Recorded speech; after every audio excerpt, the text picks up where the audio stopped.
Student, कल हमने start किया था क्लास 12 का वेव ऑप्टिक्स। वेव ऑप्टिक्स में हमने सबसे पहले कल क्या पढ़े थे, वेव फ्रंट क्या होता है, उसके टाइप क्या होते हैं, हाइजीन प्रिंसिपल क्या होता है। तो उसमें सबसे पहले वेव फ्रंट मतलब उसमें उसके 3 टाइप थे। कौन कौन से थे?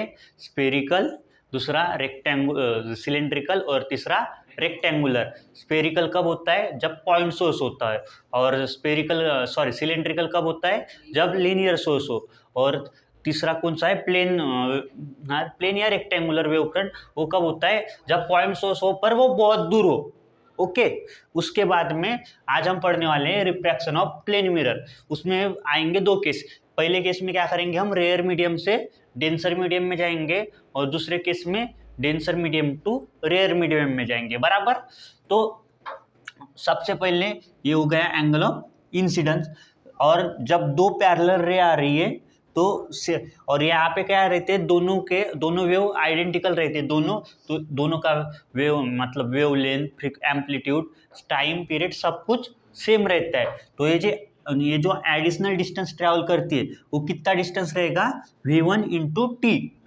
ओके। तो v1 मतलब क्या होगा? Speed of light in a medium 1 या रेयर मीडियम। ओके। उसके बाद जब ये वेव, अब ये बताओ, जब रेयर टू डेंसर जा रहे तो ये जो लाइन होती है वो क्या होती है? टुवर्ड्स द नॉर्मल जाती है। बराबर। और ये क्या हो गया हमारा? क्या होगा ये? Angle of refraction. उसके बाद हम क्या करते हैं, इसको एक परपेंडिकुलर लाइन ड्रॉ कर लेते हैं। और ये कितना, देखो मीडियम चेंज हो गया तो क्या होगा? स्पीड भी चेंज होगी, बट टाइम पीरियड सेम रहेगा। तो समझ लो ऑब्वियसली, एक मिनट। ओके। तो सबसे पहले हमारा ये हो गया। अब बात करते, ये कितना है? 90 डिग्री है कि नहीं? ये टोटल, ये लाइन देखो 90 डिग्री है, और ये वाली भी 90 डिग्री है। तो ये वाला डिस्टेंस कितना हो गया? 90 माइनस आई। और ये टोटल डिस्टेंस कितना है? 90। तो 90 में से 90 माइनस आई करेंगे तो बचेगा क्या? आई। बराबर कि नहीं? तो ये आई और ये आई हो गया। अब बात कर रहे हैं इसका। तो ये डिस्टेंस कितना है? 90। और उसके बाद ये वाला डिस्टेंस कितना है? ये भी रहेगा परपेंडिकुलर। बराबर कि नहीं? तो उसमें ये वाला डिस्टेंस कितना रहेगा? आर। हो गया। अब बात करें, इतना समझा। और ये डिस्टेंस कितना होगा? v2 into T. ये टी दोनों में, या टाउ भी वो लिखते हैं या टी लिखते हैं, टाइम पीरियड दोनों में सेम रहेगा, बट चेंज क्या होगा? Speed of light. बराबर। ये सेकेंड मीडियम के लिए इसलिए सेकेंड। और जब हम रेयरर से डेंसर में आते तो हमको क्या मिला? इसमें जो v2 होगी वो कम होगी एज कंपेयर टू v1। मतलब v1 is greater than v2। मतलब जो रेयरर मीडियम में स्पीड की लाइट, स्पीड ऑफ लाइट वो क्या होगी? ज़्यादा होगी, और डेंसर मीडियम में कम होंगी। तो उसके बाद इससे हमने क्या, स्नेल्स लॉ लगा के हमने क्या लिखे थे कल? Sine i upon sine r. बराबर। तो साइन आई हमने क्या लिखे थे? Opposite upon hypotenuse. चलो हम इसमें नाम दे देते हैं, A B C D. Okay. तो अगर एंगल ऑफ इंसिडेंस क्या है? आई, तो इसका क्या होगा? अपोजिट साइड कौन सी है? B C. और हाइपोटेनियस क्या है? अब ए बी। बराबर। तो साइन आई क्या आएगा? B C upon A B. और साइन आर क्या आएगा? अपोजिट क्या है? A D upon A B. A D upon A B cancel होके क्या मिलेगा हमको? B C upon A D. बराबर। तो बी सी कितना है? v1 into T. v1 into T. और ए डी कितना है? v2 into T. टी दोनों में सेम रहेगा तो न्यू मतलब क्या मिलेगा हमको? v1 upon v2। और इसमें क्या होगा कि ऑलवेज जो speed of light in medium 1 always greater than medium 2। समझा? अब ये हो गया पहला केस, और ये हमने कल पढ़ भी लेते पर हमने फिर से रिवाइज किए। अब इसके बाद सेकंड केस क्या है कि जब light ray denser medium to rarer medium में जाए तो क्या होता है। दूसरा केस क्या होगा हमारा, डेंसर टू रेयरर, बराबर। तो उसमें क्या होगा, एक मिनट, ओके, इतना तो सेम ही रहेगा। हाँ, अब देखो, अब बात कैसी है इसमें, जब डेंसर टू रेयरर मीडियम में जाती है तो रिफ्रैक्शन क्या होता है, अवे, जो इंसिडेंट रे होती है वो रिफ्रैक्ट कैसे होती है, अवे फ्रॉम द नॉर्मल। जैसे समझ लो इसका नॉर्मल पथ क्या है, ये है, तो ये एक्चुअली रिफ्रैक्ट कैसे होगी, ऐसी होगी, बराबर कि नहीं, इतना समझा। तो और इसको हम परपेंडिकुलर ड्रॉ करें तो क्या होगा, ये परपेंडिकुलर और ये भी perpendicular, B A B C D, बराबर। तो जैसे हमने यहाँ पे अभी लिखे थे क्या, और ये, एक मिनट, और इसमें हम क्या लिखे थे, स्नेल्स लॉ क्या लिखे थे, sine i upon sine r, और ऊपर में क्या था, B C upon A D, हो गया, ये था ना अभी लिखे थे। तो अब देखो इसमें क्या हो रहा है, ऑब्वियसली ये डिस्टेंस ज़्यादा होगा एज कंपेयर टू दिस, मतलब ए डी क्या होगा, ग्रेटर देन, इसमें क्या होगा, A D greater than B C. क्यों? क्योंकि देखो ये ऊपर में डेंसर मीडियम था, डेंसर मीडियम में ऑब्वियसली क्या होती है, स्पीड ऑफ लाइट कम होती है as compare to rarer medium. तो इसमें टाइम तो सेम है पर V2 ज़्यादा है, तो इसमें क्या होगा, V2 is greater than V1, इतना समझा। फर्स्ट केस में क्या हो रहा था कि V1 ग्रेटर था, सेकेंड केस में V2 ग्रेटर है, और सेकेंड केस कौन सा है, डेंसर टू रेयरर मीडियम, इतना हो गया। और इसमें क्या मिल रहा है हमको, वही V1 V2 T, V1 upon V2 मिला हमको, वही रहा है, पर इसमें क्या हो रहा है, ग्रेटर क्या है, V2। मतलब ये रिफ्रैक्शन ऑफ प्लेन वेव में हमको दो केस दिए हमारे बुक में। पहला केस क्या था, रेयरर टू डेंसर जाना, उसमें क्या हो रहा था, जो V1 था वो ग्रेटर था, और सेकेंड केस में जब रे कैसे जाती है, डेंसर टू रेयरर जाती है, उस केस में क्या होता है, V2 ग्रेटर देन V1, इतना समझा। उसके बाद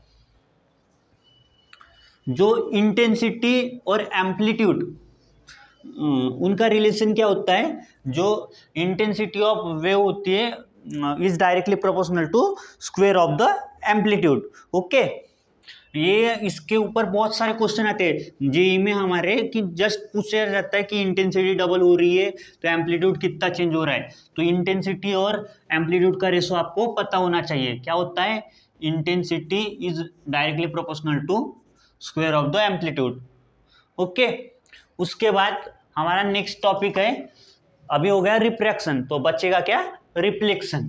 तो नेक्स्ट टॉपिक क्या है हमारा, रिफ्लेक्शन ऑफ प्लेन वेव। अब इसमें जो अगर बोर्ड के लिए प्रिपेयर करते हैं तो इसकी ज्योमेट्री, मतलब जो कंस्ट्रक्शन रहता है वो कंस्ट्रक्शन प्रोसेस इसमें पूछी जाती है, तो इसलिए ध्यान से देखना। ये क्या होगा, एक प्लेन सरफेस पी डैश दे देता हूँ, इसमें पहले के केस में दो पैरेलल बीम आएंगे,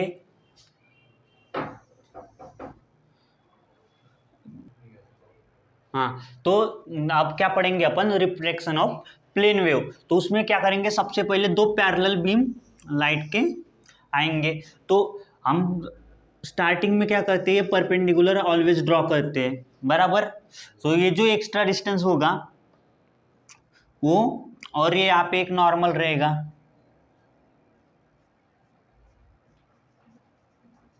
बराबर। तो ये क्या है, एंगल ऑफ इंसिडेंस, और एंगल ऑफ रिफ्लेक्शन क्या होगा, ये होगा एंगल ऑफ रिफ्लेक्शन। बराबर। तो एंगल ऑफ रिफ्लेक्शन समझ लो ये है, समझा। ये एंगल इंसिडेंट रे है और ये रिफ्लेक्टेड रे है। और समझ लो ये दो लाइन है, एक ये लाइन ये बी लाइन। तो जो सेकंड लाइन भी यहां से ऐसे रिफ्लेक्ट होंगी ना, तो ये कितना होंगी, सबसे पहले ये एंगल कितना होगा वो जान लेते हैं। तो जैसे हमने इसमें पढ़े थे ये 90 है बरोबर टोटल, हमने इसको परपेंडिकुलर ड्रॉ किया ना, ये टोटल एंगल ये है। तो ये एंगल कितना होगा 90 माइनस आई, तो ये ऑब्वियसली आई होगा, ये 90 है, इतना समझा। अब बात करें रिफ्लेक्शन की, तो ये रिमेनिंग एंगल रिफ्लेक्शन होगा। ये कैसे होगा कि जो ये रिमेनिंग एंगल आर है, ये टोटल कितना है 90 है, तो 90 माइनस आर हो गया। 90 माइनस आर में से ये तो 90 है एंगल ऑफ इंसिडेंस, तो इसमें टोटल जो ये रहेगा रिमेनिंग उसमें वो कितना बचा रहेगा, देखो टोटल ट्रायंगल के एंगल होते हैं 180, उसमें से एंगल ऑफ इंसिडेंस ये और एंगल ऑफ इसको मिला, इसको छोड़ के सिर्फ यहाँ पे रिमेनिंग बचता है 90 डिग्री। तो 90 डिग्री यहाँ पे आ गया, तो रिमेनिंग दो एंगल वही होंगे, इतना समझ गया। ओके, तो सबसे पहले हमारी इसमें ये दिखाना होता है कि इसकी ज्योमेट्री, आपको बोर्ड में क्या पूछा जाता है, इसकी ज्योमेट्री क्या होती है करके, या कैसे ड्रॉ करते हैं देखते हैं। और आपको क्या क्या बोर्ड में पूछता है, और आपको बस उतना ज़्यादा तो पूछता नहीं है। हाँ, और एक ब्रेस्टर लॉ करके रहता है, इसके ऊपर एंगल ऑफ रिफ्लेक्शन के ऊपर एक लॉ है। कौन सा लॉ है, वो है तुम्हारा ब्रिस्टर लॉ। कौन सा है, ब्रेस्टर लॉ। इसमें क्या होता है, मेन जो पोलराइजेशन आगे हम पढ़ने वाले क्या होता है, वो पोलराइजेशन के टाइम पे हम फिर से पढ़ेंगे। उसमें एक स्टेटमेंट रहती है जो एंगल ऑफ इंसिडेंस होता है और एंगल ऑफ रिफ्लेक्शन होता है, वो कितना होता है 90। ओके, यहाँ पे भी है कि नहीं, क्योंकि टोटल ट्रायंगल का क्या होता है 180 और ये 90 है, तो बचा क्या 90, इन दोनों का एंगल का सम क्या होता है 90 के बराबर होता है। इस लॉ, ये लॉ किसने दिया, ब्रेस्टर ने दिया। ओके, अब हमने कल से देखो एक बात बोल रहे थे कोहेरेंट कोहेरेंट, अब हम पढ़ेंगे कोहेरेंट सोर्स क्या होता है और नॉन कोहेरेंट सोर्स क्या होता है, या इनकोहेरेंट सोर्स क्या होता है। तो सबसे पहले हम बात करते हैं कोहेरेंट सोर्स की।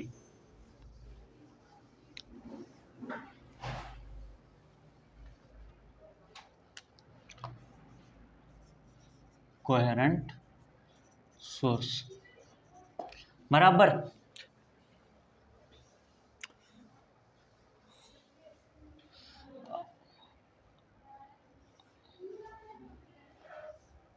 अब इमेजिन करो कि एक प्लेन सरफेस है, वाटर सरफेस, यहाँ पे अपन ने जैसे कुछ फोर्स पॉइंट मतलब पॉइंट्स या कुछ पत्थर वगैरह फेंके इस सरफेस पे, तो यहाँ पे क्या होंगे, वेव्स जनरेट स्टार्ट होंगे ऐसे, बराबर कि नहीं। बराबर। सेम इस सोर्स पे भी ऐसे क्या होंगे, वेव फ्रंट बनना स्टार्ट होंगे।